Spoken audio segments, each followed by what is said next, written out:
యేసుని ప్రేమ ఛానల్కి స్వాగతం. దయచేసి ఈ ఛానల్ని లైక్ చేయండి, షేర్ చేయండి, సబ్స్క్రైబ్ చేయండి. సామెతల గ్రంథం 19వ అధ్యాయం తండ్రులను కుమారులను గురించి ఎన్నో సత్యాలు మనకు నేర్పుతుంది. 13-14 వచనాలలో చెప్పబడింది, బుద్ధిహీనుడైన కుమారుడు తన తండ్రికి చేటు తెస్తాడు, గృహమును విత్తమును పితరులిచ్చే స్వాస్థ్యం. కుమారుడు తన స్వాస్థ్యాన్ని సద్వినియోగపరుస్తాడని తండ్రి ఆశిస్తాడు. 15వ వచనంలో సోమరి కుమారుడు దరిద్రుడు. 18వ వచనంలో బుద్ధి రావడానికి తండ్రి కుమారుణ్ణి శిక్షిస్తాడు. కుమారుని సౌశీల్యాన్ని పెంపొందించడానికి తండ్రి శతవిధాలా ప్రయత్నం చేస్తాడు. 26వ వచనంలో తండ్రికి కీడు చేసి తల్లిని తరిమివేసే కుమారుడు అవమానము అపకీర్తి తెస్తాడు. 27వ వచనం, ఉపదేశాన్ని కుమారుడు మీరకూడదు. అలాగే తల్లులు కుమార్తెలు ఈ అధ్యాయంలో గొప్ప సందేశం వినగలరు. ఇప్పుడు వివరాలు వినండి. 19వ అధ్యాయం 1వ వచనం, బుద్ధిహీనుడై తన పెదవులతో మూర్ఖముగా మాటలాడేవానికంటే యథార్థముగా ప్రవర్తించే దరిద్రుడే శ్రేష్ఠుడు. మనము తోటి విశ్వాసిని పట్టుకొని బుద్ధిహీనుడని, మూర్ఖుడని, దరిద్రుడని, వ్యర్థుడని చెప్పకూడదు. కాని ఆ మాట దేవుడంటున్నాడు. ఒకడు తెలివి లేకుండా ఉండడం మంచిది కాదు. తొందరపడి నడిచేవాడు దారి తప్పిపోతాడు. ఒకని మూర్ఖత వాని ప్రవర్తనను తారుమారు చేస్తుంది. అటివాడు హృదయమున యెహోవా మీద కోపగిస్తాడు. ధనము గలవానికి స్నేహితులు అధికముగా ఉంటారు. దరిద్రుడు తన స్నేహితుణ్ణి పోగొట్టుకుంటాడు. దేవుని బిడ్డలైన వారికి, దేవుని బిడ్డలు కాని వారికి మధ్య ఎంతో వ్యత్యాసమున్నది. దేవుని బిడ్డలు సత్యమార్గంలో నడుస్తారు. చీకటి సంబంధులు అజ్ఞానంలో స్వార్థపరులై జీవిస్తారు. ఇలాంటి వారిని దేవుడు బుద్ధిహీనులు అంటున్నాడు. దేవుని సంఘంలో ప్రతి ఒక్కరూ వాక్యజ్ఞానం సంపాదించుకోవాలి. దేవుని వాక్యము నెరుగని వారు జ్ఞానులు కారు. బైబిలు అజ్ఞానం క్షమించరానిది. దేవుని బిడ్డలు దేవుని వాక్యము ఎరిగిన వారై వెలుగుబాటలో నడవాలి. ధనవంతులు అనేక మందిని తమ చుట్టూరా పోగు చేసుకుంటారు. అనేక మంది అతిథులకు ఆహారం పెడతారు. వచ్చిన వారికి కాలక్షేపపు విందులు చేస్తూ ఉంటారు. అయితే దరిద్రులు డబ్బు ఖర్చు చేయలేరు. ధనికుల వలె జనాన్ని పోగు చేయలేరు. యాకోబు పత్రిక 2వ అధ్యాయం 2-3 వచనాలు. బంగారు ఉంగరము పెట్టుకొని ప్రశస్త వస్త్రములు ధరించుకొనిన ఒకడు మీ సమాజ మందిరములోనికి వచ్చినప్పుడు మురికి బట్టలు కట్టుకొనిన దరిద్రుడు లోపలికి వచ్చిన ఎడల మీరు ప్రశస్త వస్త్రములు ధరించుకొనిన వాణ్ణి చూచి సన్మానించి, నీవిక్కడ మంచి స్థలమందు కూర్చో అని చెప్పి ఆ దరిద్రునితో, నీవిక్కడ నిల్చో, లేదా ఇక్కడ నా పాదపీఠానికి దిగువన కూర్చో అని చెప్తే అది పక్షపాతము కాదా? ఈ రోజున కూడా బీదలను చిన్నచూపు చూచే ధనికులు సంఘాలలో లేకపోలేదు. దేవుడు ఈ విషయమై ధనికులను ఎంతో గద్దిస్తున్నాడు. 5వ వచనం, కూటసాక్షి శిక్ష నొందకపోడు, అబద్ధములాడేవాడు తప్పించుకొనడు. ప్రకటన గ్రంథం 21వ అధ్యాయం 8వ వచనం, పిరికివారు, అవిశ్వాసులు, అసహ్యులు, నరహంతకులు, వ్యభిచారులు, మాంత్రికులు, విగ్రహారాధికులు, అబద్ధికులందరూ అగ్నిగంధకములతో మండే గుండములో పాలు పొందుతారు. ఇది రెండో మరణం. 1 రాజులు 21వ అధ్యాయం 22వ అధ్యాయంలో నాబోతు ద్రాక్ష తోటను గురించిన వృత్తాంతమున్నది. అహాబు, యెజెబెలు ఆ ద్రాక్ష తోటను కాజేయడానికి చేసిన ఘాతుకం ముందే విని ఉన్నారు. నాబోతు తన తోటను ఇవ్వను అన్నాడు.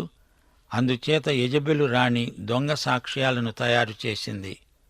నాబోతు మీద అబద్ధ నేరం మోపింది. అతణ్ణి రాళ్లతో కొట్టి చంపించింది. అహాబు తనను ఎవ్వరూ ఏమీ చెయ్యలేరు అనుకున్నాడు. అప్పుడు ఏలియా వచ్చి రాజును కలుసుకున్నాడు.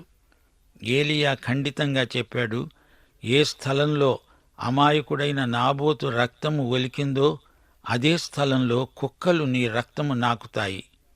ఆ తరువాత ఏం జరిగింది? అహాబు సిరియాతో యుద్ధం చేయడానికి వెళ్ళాడు. యెహోషాపాతు కూడా తనకు మద్దతు ఇస్తున్నాడు. యెహోషాపాతు రాజవస్త్రాలు ధరించుకొని యుద్ధరంగంలో ముందు నిలిచి ఉన్నాడు. అహాబు ఒక మామూలు సిపాయి దుస్తుల్లో ఉన్నాడు. ఒక సైనికుడు బాణం వేశాడు. ఆ బాణం అహాబుకు తగిలింది. ఎలా తగిలిందో అది కూడా విచిత్రమే. ఆ బాణపు దెబ్బకు అహాబు పందిలాగా నేలకూలాడు. అహాబు చచ్చాడు. అతని రథం రక్తముతో తడిసింది. ఆ రథాన్ని సమరయ్య వాగు దగ్గర కడిగారు. ఆ రక్తాన్ని కుక్కలు వచ్చి నాకాయి.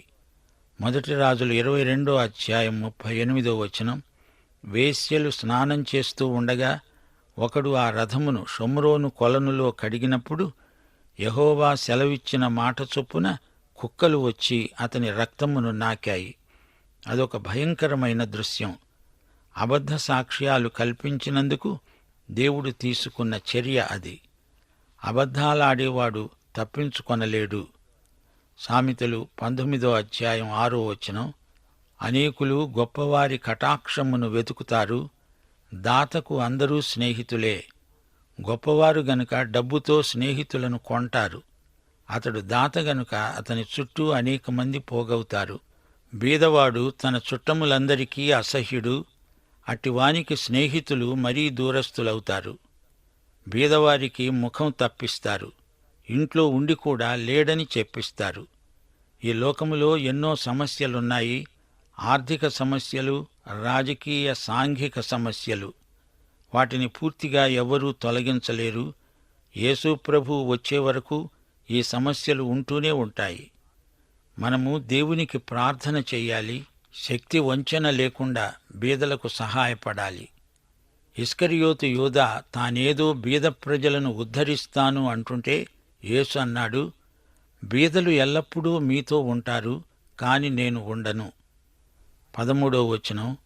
బుద్ధిహీనుడైన కుమారుడు తన తండ్రికి చేటు తెస్తాడు. భార్యతోడి పోరు ఎడతెగక పడుతున్న బిందువులతో సమానం. మంచి భార్య దొరికిన వానికి మేలు దొరికింది అని గత అధ్యాయంలో విన్నాము. ఇక్కడ పేర్కొనబడిన ఈమె ఎలాంటి భార్య? భార్య మంచిది అంటే భర్తకు సేవకురాలని అర్థమా? భార్య భర్తకు లోబడుతుంది నిజమే. అయితే అట్టి యోగ్యత భర్తకు ఉండాలి. భర్త ప్రేమించేవాడు గనక ఆమె లోబడుతుంది. అతడు క్రూరుడైతే ఆమె లోబడి చిత్రహింసకు గురి కావాలని దేవుడు చెప్పలేదు. అందుకే ప్రభువునందే పెండ్లాడాలని చెప్పబడింది. అతడు విశ్వాసి, ఆమె విశ్వాసి. అతడు ప్రేమిస్తాడు, ఆమె లోబడుతుంది. క్రీస్తు సంఘాన్ని ప్రేమించినట్లు భర్త భార్యను ప్రేమిస్తాడు.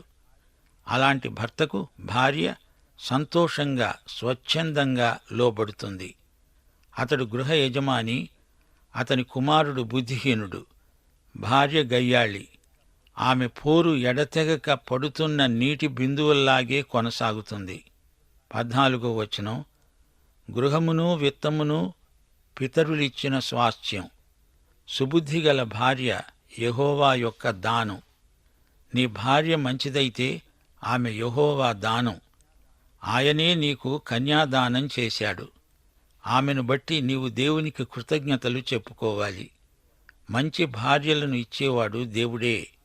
పెండ్లి కాని యువకులు మంచి భార్యనిమ్మని దేవుణ్ణి అడగాలి. 18వ వచనం. బుద్ధి రావాలని నీ కుమారుణ్ణి శిక్షించు, అయితే వాడు చావాలని కోరవద్దు. పిల్లలను క్రమశిక్షణలో ఉంచాలి, పెంచాలి. చిన్నప్పుడే వారికి మంచి క్రమశిక్షణ గరపాలి. పిల్లలు పెద్దవారైన తరువాత క్రమశిక్షణ పనిచేయదు. పిల్లలను శిక్షించాలి గాని వధించకూడదు. పిల్లలను పశువులను కొట్టినట్లు బాధకూడదు. పిల్లల యొక్క కోపాన్ని రేపకూడదు. పిల్లల పట్ల మోటుగా ప్రవర్తించకూడదు. పిల్లలు తల్లిదండ్రులకు విధేయులై ప్రవర్తించాలి. ఎఫెసీ పత్రిక 6వ అధ్యాయం 4వ వచనంలో హెచ్చరిక. తండ్రులారా, మీ పిల్లలకు కోపము రేపక ప్రభువు యొక్క శిక్షలోనూ బోధలోనూ వారిని పెంచండి. మహాకోపి అయిన వాడు దండన తప్పించుకొనడు.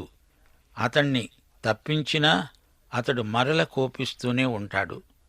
తన కోపమే తన శత్రువు. హద్దుమీరిన కోపం కీడుకు దారితీస్తుంది. నీవు ముందుకు జ్ఞానివవడానికి ఆలోచన విని ఉపదేశాన్ని అంగీకరించు.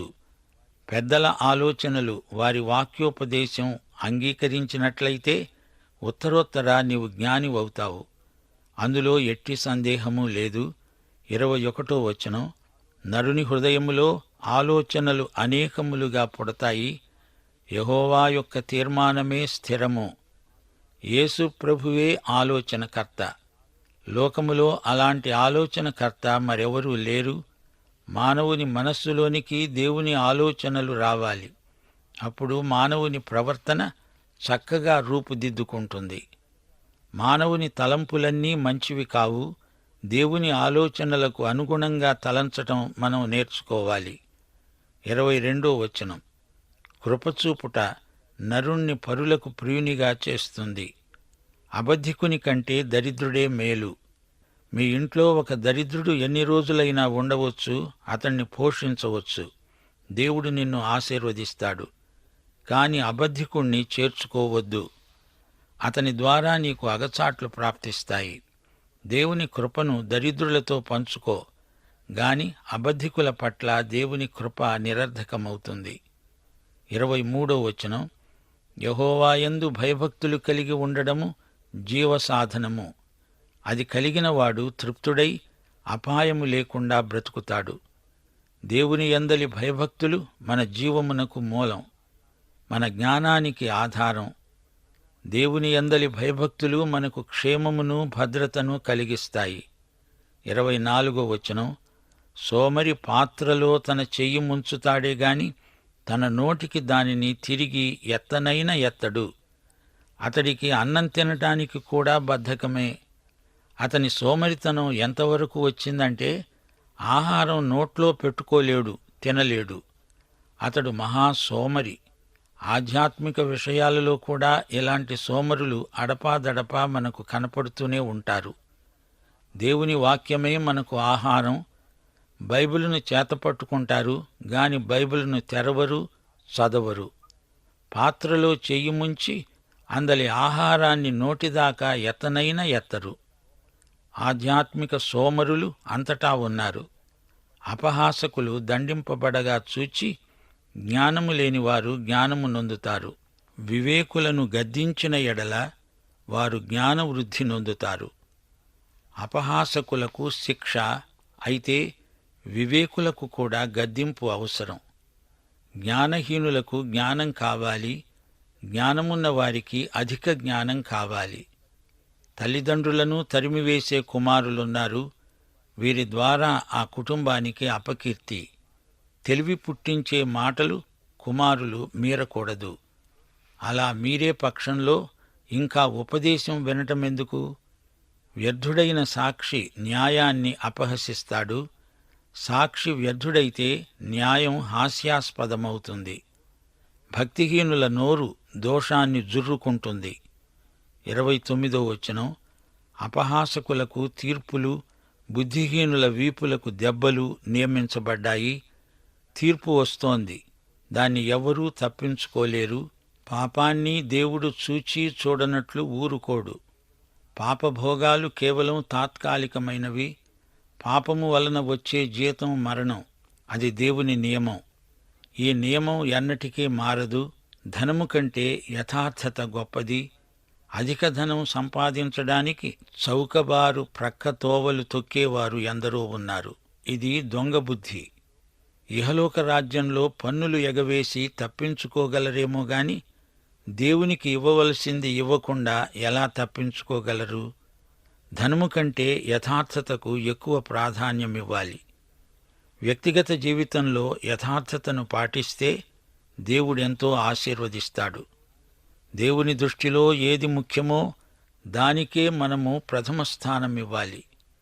ఈ అధ్యాయంలో వివాహాన్ని గురించి 2 సార్లు పేర్కొనబడింది. వివాహంలో ఆధ్యాత్మిక విలువలు పాటించకపోతే ఆ కుటుంబం నిలువదు.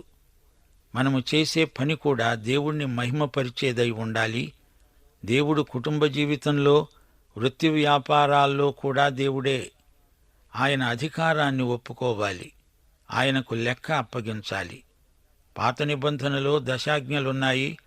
అవిగాక ఇంకా ఎన్నో ఆజ్ఞలు దేవుని ప్రజలకు ఇవ్వబడినవి. దేవుని ఆజ్ఞలు పాటిస్తే ఆశీర్వాదం, దేవుని ఆజ్ఞలు మీరితే శాపం. సామెతల గ్రంథంలో దేవుడు బీదలను గురించి ఎక్కువగా చెబుతున్నాడు. అల్పులైన ఈయన సహోదరులకు మీరు చేసిన మేలు నాకు చేసినట్లే అని ప్రభువు స్పష్టంగా చెప్పాడు. మన భౌతిక శరీరాన్ని శుభ్రంగా ఉంచుకోగలము గాని ఆకారాన్ని మార్చలేము గదా. అయితే దేవుని వాక్యము మన అంతరంగాన్ని మార్చగలదు. తీరా యేసు ప్రభువును చూచినప్పుడు మన భౌతిక శరీరాలు కూడా మహిమ శరీరాలుగా మార్చబడతాయి. దైవాశీస్సులు. ఆమేన్. దయచేసి ఈ ఛానల్ని లైక్ చేయండి, షేర్ చేయండి, సబ్స్క్రైబ్ చేయండి.